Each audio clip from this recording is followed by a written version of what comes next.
Hello, this is Oliver Bryant, and this is my Week 6 assignment of FTT100, Introduction to Firearms. And this week's assignment, you wanted us to fully field strip a firearm in a safe environment.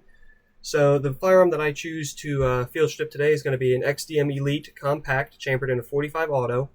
And first off, we're going to make sure this gun is safe. So remove the feed source, magazine is empty, we're going to set that aside on frame, and then we're going to check the firearm itself. We're clear, there's nothing in there. I visually check and then physically check. Sometimes I'll keep a pencil on handy, and if it's hard to reach places, I'll use a pencil and make sure there's nothing hiding in there.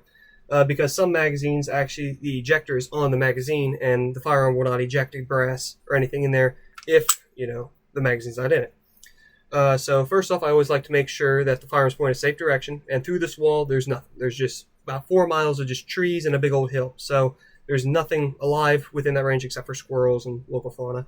But I'll go ahead and make sure that the gun stays in this general direction, just because I know it's not going anywhere throughout the house or anybody else's home. So with the gun being cleared, it has ambidextrous takedown levers and backstrap safety along with a trigger safety. So to field strip it, you're going to want to lock your slide back and activate your takedown lever. After that, you're going to release your slide, and everything should just slide right on forward, come off nice and easy. So I'll start with the slide first. I'll keep frame on frame. And you're going to have your recoil spring, you're going to have your barrel, and then you're going to have your firing group, trigger group. So you have your firing pin, you're going to have your safety and the striker, your ejector, and the rest of the frame. All its components, I have an OSP plate on.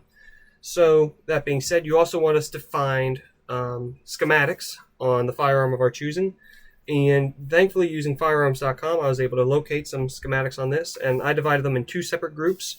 I have the slide, all the parts and components, and then I have a list of all the components that are present on that picture, on that frame. And I also did the same for the frame. I have the schematic of everything, and then all the parts labeled and numbered present on page. Now going into the frame with field stripping, I'm not going to take this on any further. You asked us if there's anything that we found intimidating, and the first time I took this apart, I wanted to change the back strap. And in doing that, I had to take out the striker system and all the springs. So usually I'll wear eye protection if I'm taking apart a firearm that I know is spring-loaded or anything that could potentially fly away. That being said, these parts are heavily spring-loaded, and they do just fly out of the gun once you take them out. I knew it was safe to take apart this handgun because I've done it before in the past. And with this frame, you're going to have your trigger group down in here. You're going to have your magazine release, your ejector, and then the rest of your striker assembly along with your trigger bar right here. I'll go ahead and put everything back together.